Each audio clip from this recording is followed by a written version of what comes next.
I think data are extremely important. I think, and I think we often talk about data as there not being enough data. I think we're actually drowning in data.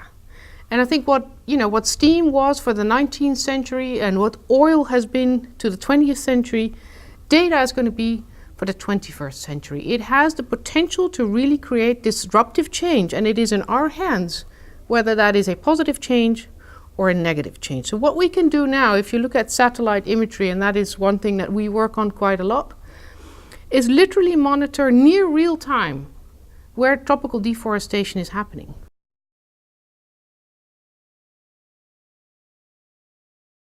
Data are relevant in many new ways that we never had before.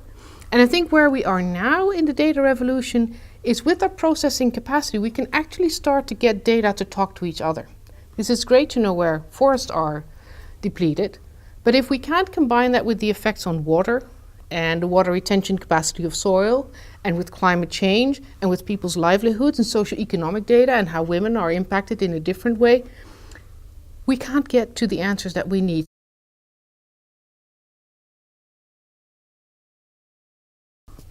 It will be launched in early 2018, and it is called Resource Watch. And what that brings together are about 260 data sets that we work with NASA, with Google, with Esri, big data providers, but also with the UN, with the World Bank, with NOAA, and overlaying different types of data around biophysical change, right? So it's water scarcity, it's climate impacts, it's renewable energy issues, with socioeconomic data.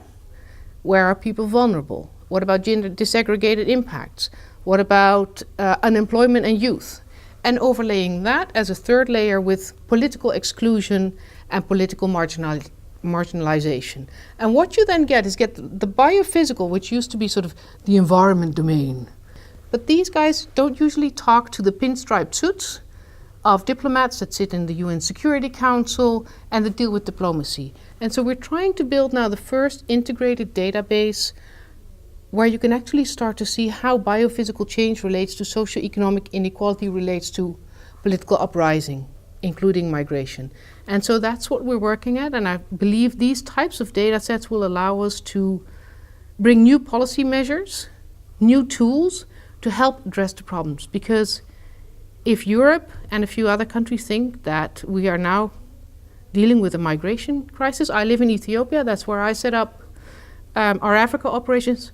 Believe me, we haven't seen anything yet.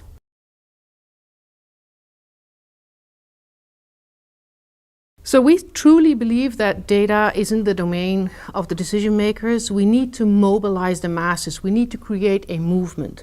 And with combining big data, satellite data with social media, you can actually get things done. So I was earlier referring to Global Forest Watch, which from the skies is actually monitoring where tropical deforestation is taking place. What you can do now, and every citizen in the world can already do that based on our technology, if you have a specific interest because you live in that area or you happen to care very much about the tigers in a certain area in Indonesia, you can take an automated alert based on certain GPS coordinates.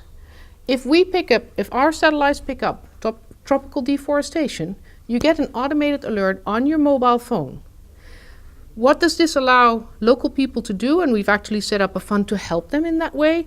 If they know that tropical deforestation is happening in their area, they can now immediately take action, either by ensuring the fire is put out, but also by taking either the corrupt palm oil producer or municipal authorities that have allowed that, or at least don't act against it, to court.